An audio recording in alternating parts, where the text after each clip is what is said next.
Boa noite, pessoal. Tudo bem? Eu vou trazer para vocês aí um assunto que tem sido polêmico aí na mídia e tem sido polêmico aí nas mídias sociais, principalmente, mas que tem sido um grande motivo de fofocas midiáticas nos grandes meios de comunicação, né? Eu queria trazer para vocês a carta do Temer para a gente fazer uma análise aí baseada no discurso, né, na forma que o Temer colocou e no conteúdo que ele trouxe para dispor sobre a seu descontentamento, né, a sua falta de vontade de continuar no governo. Vou lembrar assim, a primeira frase que ele traz em latim, que ele diz: as palavras voam e os escritos permanecem. Duas coisas valem a pena alavancar aqui para conversar um pouco sobre isso. Olha só, eu vou elencar dois pontos. Primeiro, que ele assinou como vice-presidente para assumir junto com a Dilma. Então, os escritos permanecem. E outra coisa, os escritos que estão hoje na Operação Lava Jato, que eu não tenho dúvida nenhuma que a ideia do Temer em hoje assumir, junto com a oposição, a ideia do impeachment, nada mais é do que a necessidade de se proteger e proteger um pequeno grupo de vagabundos e bandidos do seu partido. Na verdade, eu não acredito que tenha muitas pessoas que possam ser confiáveis, que não sejam bandidas dentro do PMDB. Eu percebo o PMDB como um cancro dentro do sistema político brasileiro e que, se ele continuar existindo da forma que existe, o país não vai ter futuro político e a gente vai estar daqui a 10 anos, daqui a 20 anos, falando da mesma situação, das mesmas coisas, da mesma corrupção, porque um dos partidos base para isso é o PMDB. Nós não podemos esquecer que, indiferente do PT, do PSDB também, cheio de bandidos, democratas ser um partido com maior quantidade talvez de bandidos relativamente, mas o PMDB ele tem em si, traz em seu bojo a corrupção como base da sua existência. Então veja só, o Temer tentou logicamente se livrar dessa pecha de corrupto, e aí o Temer tem uma vantagem. A vivência e a experiência do Temer em política realmente valeu para ele o afastamento da imagem dele dos escândalos, visto que mesmo com ele sendo delatado, mesmo ele sendo entregue, mesmo ele sendo parte do processo da Lava Jato, da Operação Lava Jato, o Temer não aparece em noticiários. Dificilmente a gente vai achar um noticiário ou pequenas notas que falam sobre isso, né? Então, quando aparecem pequenas notas nos jornalões. Mas eu voltando à questão do que ele coloca lá na primeira frase, eu digo que ele tem sim o papel aí, de vice-presidente, consequentemente ele é coautor ou co-culpado, né? Ou culpado ou cúmplice do tipo de governo que a gente tem. Gostando ele desse governo ou não, ele faz parte disso, né? Então, outra coisa é essa questão realmente da Lava Jato, que ele está envolvido aí, e possivelmente muitas outras sujeiras, né? O PMDB ele não tem amigos, ele não faz amigos, ele tem compradores, ele tem pessoas que lhe paguem. Fora isso, o PMDB não tem aliados. Então, quando ele coloca, por outro lado, que ele vem de forma pessoal, né? Ele tenta trazer uma linguagem onde ele tenta dizer para o presidente que a carta é uma carta pessoal e que é um desabafo. Agora veja só, quem é que vazou essa carta, né? Não é estranho demais que uma carta descrita desse jeito não seja exatamente o tipo de carta voltado a convencer os editoriais dos jornalões de que ele realmente está dando passo certo nessa situação. Então, se nós pararmos para vermos todas as formas que a mídia atua no dia a dia, nós perceberemos que essa carta foi montada justamente para fazer o máximo de estrago possível, preservando o máximo possível a imagem do vice-presidente, né? E logo em seguida ele diz o seguinte, que não é preciso alardear sobre sua lealdade, né? Já que ele nos últimos 5 anos ele tem revelado essa lealdade com frequência. Veja só, eu acho que tem duas palavras que não cabem dentro de uma mesma frase, e que essa frase seja coerente, né? Ou que essa frase não seja negativa. Veja só, PMDB e lealdade. Isso não existe, não tem como, não bate, né? Então, só para pensar nisso, pensemos nos governos que vieram até hoje, nos democráticos, e se olhar um pouquinho lá atrás, até nos militares, onde o governo era apinhado de pessoas como o PMDB, que hoje fazem parte do PMDB, ou como o vice Michel Temer, ou como Sarney, ou como Renan, ou como Cunha. São pessoas que estão no governo indiferente do tipo de governo, se é uma ditadura ou se é um governo democrático.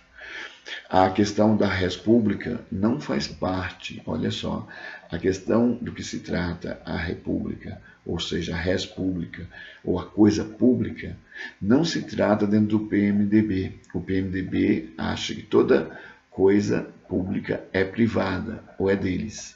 Então, essa é uma das questões que o Temer não coloca, mas ele deixa claro aqui, e principalmente lá nos itens 3 e 4, quando ele coloca que o ministro Moreira Franco foi meio que tirado, né, vamos colocar dessa forma, que era uma indicação dele, e que o Padilha era uma indicação dele. Então, não existe um ministério que o PMDB ocupe que não tenha desvios, que não tenha falcatruas, que não tenha maracutaias, que não tenha corrupção.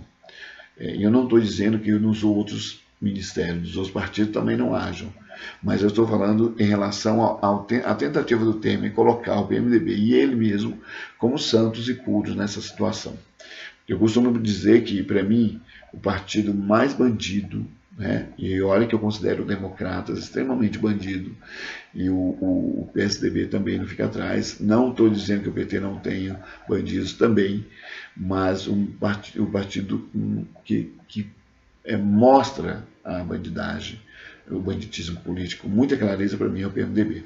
E aí ele está dizendo que o fato do Padilha e do Franco terem sido excluídos pesou muito, né, na decisão dele se afastar. Veja só, para mim, eu vejo que o Temer está recebendo mais do PSDB hoje, ou da oposição, para poder dar as costas ao governo. Ele talvez tenha se sentido prejudicado financeiramente nessa situação e por isso que ele se afasta. Mas veja só, mais à frente, ele fala de quando ele foi chamado à coordenação política para ajudar no momento de crise da presidente no seu governo. Olha só, é um vice-presidente, ele é o segundo homem no governo. Ele não pode dizer que colocar essa coisa tão distante, olha, você é presidente, eu sou o vice e eu fui te ajudar. Não, ele é o governo. E aí entra essas questões das trocas. Ele é governo porque as trocas foram muito vantajosas para ele, né? Então, ele diz ainda que assumiu acordos e que o governo não cumpriu esses acordos, né, em relação ao parlamento. Veja só, todos os acordos com o PMDB só têm validade até alguém pagar mais. E aí foi o que aconteceu. O Cunha, quando ele percebeu a situação dele crítica em relação às acusações, e o Temer percebendo que também estava batendo nele a água suja da corrupção da Lava Jato, ele realmente virou as costas para o PT, porque ele percebeu que não estava tendo respaldo lá dentro. Não se sabe por quê, mas não estava tendo respaldo. Então, ele coloca mais à frente também que o Edinho Araújo, que é um deputado de São Paulo, que também era ligado a ele, e ele é tão antiético, ele é tão sem vergonha, que ele coloca que o afastamento, né, do Edinho foi feito como se fosse para tirar o poder dele. Quer dizer, ele mostra claramente que a questão é poder. É poder tirar, é poder mamar, é poder fazer falcatruas. Porque ele indica um cara que é ligado a ele, não é porque o cara é legal, mas porque ele sabe, e a gente sabe aí de todas as maracutais do mensalão, que o cara do Correio era o cara ligado a um determinado parlamentar, que o cara da Petrobras, cada diretoria ali é de um partido, e assim por diante. Não tem como fugir disso. É assim que isso joga na política, nessa velha política que o Temer representa. E o Temer representa uma política que não funciona mais no mundo. Nós que estamos deixando funcionar, nós cidadãos estamos deixando funcionar. A partir do momento que nós tomarmos consciência, não vai ser mais o personalismo que vai nos representar. Não vai ser mais as imagens desses caras que se fingem de bonzinhos que vão nos representar, mas sim a qualidade do discurso, do programa, da questão de como vai ser o futuro a partir de uma eleição de determinado candidato. Então nós precisamos começar a repensar essa ideia da política. Nesse momento que o Temer faz isso, nos possibilita também ver, e ele nos mostra com toda clareza quem são os políticos do PMDB e dos partidos que vão na mesma linha, né? Só para mostrar, ele coloca ali uma certa pessoalidade na questão, o personalismo também, na questão quando ele fala que o vice-presidente dos Estados Unidos veio ao Brasil para conversar com a presidente, e ele nem foi chamado, né? Quando se falou sobre espionagem e assim por diante. A disposição, eu imagino, logicamente, que a Dilma deve ter criar um certo mal-estar pela própria condição da personalidade dela, mas eu imagino que o vice-presidente possa muito bem chegar e falar: olha, nós vamos nessa reunião, eu gostaria de estar nessa reunião, e assim por diante. Mas, consequentemente, o Temer tem uma coisa que talvez nós não tenhamos percebido com a clareza que nós devemos perceber. O Temer é um cara que está envolvido em muitas coisas, em muitas negociatas. A questão é que o Temer nunca se propôs a ser mais que um deputado até 4 anos atrás, 5 anos atrás, que ele se dispôs a ser vice-presidente. Chamado, colocado, meio que à força talvez, por conchavos com Lula, mas o Temer nada mais é do que uma velha raposa, e raposas não saem, não entram em galinheiros, por exemplo, durante o dia, que é o que eu percebo no Temer. Ele está sempre escondido, é a eminência parda de vários governos e de várias situações. Então, quando ele queria essa situação de falar que não foi chamado, é função dele estar lá. Então ele podia muito bem ter perguntado, ter exigido e ter se imposto nesse sentido. Então eu estou colocando dessa forma, é uma visão pessoal, é uma visão minha, mas é uma visão que traz para a gente um pouquinho do que está por trás desse discurso. E aí, mais para indo finalizando, ele coloca que ele nunca foi chamado, o PMDB nunca foi chamado para poder discutir questões econômicas e políticas do Estado brasileiro. É estranho isso, porque o PMDB sempre esteve envolvido em toda a discussão política do Estado brasileiro. Que seja política de politicagem, como eu costumo dizer, que seja política de política. E vamos lá, de politicagem pelos conchavos, pela falcatrua, pela corrupção, de política mesmo, de resoluções, de leis, de legislação e assim por diante. E o PMDB está lá, nós temos o presidente da Câmara, que é PMDBista, né? Então, veja só, o PMDB esteve sempre à frente dos ataques, nos últimos anos principalmente, a todos os direitos relacionados à pessoa humana, a todos os direitos relacionados ao trabalhador, a todos os direitos relacionados ao Estado, né? As questões de Estado. O PMDB está envolvido. São achacadores, são bandidos, são ladrões, que estão lá desde sempre. O PMDB, mesmo não existindo o PMDB, ele já tinha cara de PMDB, o político que foi o PMDB já tinha cara de PMDB. Então, eles estão lá desde sempre, né? Vale lembrar que nós tivemos há pouco afastamento aí pela idade do Sarney, porque de outra forma ele não sairia, né? Então, o Temer lembra também lá no item 10 sobre o programa Uma Ponte para o Futuro, e aí voltando só à questão que ele disse que não foram chamados, que não foram ouvidos, que não tiveram participação, mas esses caras trouxeram um plano de aprofundamento de um ajuste, que esse do Levi é brincadeira. E só olhar, só voltar lá e procurar as informações, nós vemos que o PMDB não tem nenhuma ligação com a sociedade, com o povo, a não ser com os ricos. O PMDB é um partido para servir empresas e ricos. Simples assim, né? Não tem muito mais do que isso. Então, quando ele coloca que o programa Uma Ponte para o Futuro, que foi aplaudido pela sociedade, mas que sociedade? Eu gostaria de perguntar a qualquer um de vocês se ouviram falar sobre esse programa dele. Então, a maioria das pessoas que não estão ligadas à questão política constantemente não ouviu falar disso. E aí, que sociedade mesmo foi essa que aplaudiu? Então, a não ser os empresários, a não ser talvez os SCAFs da vida, qual outra sociedade? Porque nós estamos divididos em várias sociedades, pelo que eu percebi na linguagem aí do Temer, na forma dele falar, né?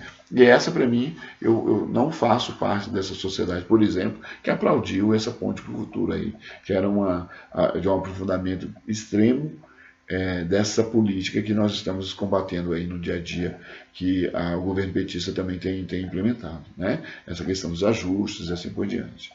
E aí, o Temer coloca uma coisinha que é muito legal lá no final da carta dele, que ele diz o seguinte: ele diz que, passados esses momentos críticos, tenho certeza de que o país terá tranquilidade para crescer e consolidar as conquistas sociais. E aí vamos fazer a análise do discurso. Passados esses momentos críticos, que momentos críticos? Percebamos duas situações que têm sido caóticas no nosso país: a questão econômica e a questão política. A questão econômica, ela tem sido profundamente afetada pela questão política. Ou seja, se a questão política não estivesse no pé que está, nós não teríamos talvez essa crise que está arrastando o país aí para uma situação caótica. E veja bem, a situação política não é criada por ninguém menos do que o PMDB. Né? Então, quando ele coloca isso aqui, nós vemos claramente esse afastamento dele do governo, que ele está colocando de forma muito clara a vontade dele de tomar conta do país. Né? Então, quando ele diz passados momentos críticos, ele está dizendo que a hora que não tiver mais presidente, que ele ocupar o espaço da presidente, que ele vai trazer tranquilidade. Porque foi a mesma desculpa, foi o mesmo discurso usado nos programas do PMDB no início do ano. Eu não sei se vocês lembram que nós estamos aqui para unir o país, que é mais ou menos a mensagem central dos programas, com o Eduardo Cunha, com o Renan Calheiros, com um monte de outros bandidos e com o próprio Temer falando na televisão em cadeia nacional. Veja só, nós estamos falando de um bandido que está dizendo que é bonzinho, que agora vai tomar conta de um país, porque os outros são mais bandidos que ele. E que é uma dúvida isso aí. Não tem mais bandido do que o outro. Se está roubando erário, não importa se é R$1 ou se são milhões. É bandido tanto quanto. Agora veja só, lá embaixo ele diz que a presidente nunca teve confiança nele no PMDB. Não teve nem até hoje e não vai ter, não terá amanhã. Veja só, ele diz que é a convicção dele, mas é uma convicção minha, de que eu jamais confiaria em alguém do PMDB. É uma convicção talvez que o povo todo desse país deva ter, a partir de agora, principalmente, de que nós não podemos confiar num partido como esse. É uma convicção que nós, cidadãos coerentes, competentes no pensar, competentes na visão, com discernimento da sociedade que a gente quer para o futuro, precisamos ter. Temer não representa pessoas da população, da sociedade como um todo. Temer representa alguns pouquíssimos bandidos, alguns pouquíssimos empresários, alguns pouquíssimos das classes altas que querem simplesmente o país do jeito que está, porque é assim que se domina e é assim que se tira do erário, que se tira das pessoas mais necessitadas a possibilidade de um país de um futuro melhor. Então, quando ele diz isso, que não tem confiança vindo da presidente, ele não tem confiança, eu imagino, que de boa parte da população. Eu chego a dizer que o Temer não tem confiança de pelo menos 80% da população, que é a mesma quantidade de pessoas que na última pesquisa, mesma quantidade de pessoas que na última pesquisa diz que não confia no Eduardo Cunha e diz que o Cunha tem que sair. Veja só, se respeitássemos a voz das ruas, como o Cunha vive dizendo, e que o Temer vive dizendo, que os bandidos, tanto da oposição quanto da situação, vivem dizendo, se respeitássemos, nós não teríamos Cunha, nós não teríamos Temer, e talvez não tivéssemos um monte de outros bandidos lá. Talvez nem a presidente, mas de qualquer forma, não teríamos tanta gente que está lá hoje se respeitássemos a voz das ruas, tudo bem? Então é uma das questões que ele coloca aqui que é bom frisar. Não vejo muitas pessoas que eu conheça ou que eu vejo na sociedade confiando no PMDB. Né? Então o PMDB é um partido que não tem nenhum respaldo real dentro da sociedade de confiança nele. Então, só para fechar, quando o Temer coloca todas essas questões, é bom a gente fazer uma análise um pouco mais profunda dessa carta, dessas suas palavras, para a gente poder ter um pouquinho de bom senso na decisão ou nas decisões políticas para o país daqui para frente. É por aí, eu fico por aqui, a gente pode discutir isso aí, eu vou colocar uns links onde o Temer aparece em algumas delações, para vocês terem um pouquinho mais de informação, e qualquer dúvida a gente vai bater no papo. Gente, é isso, até mais.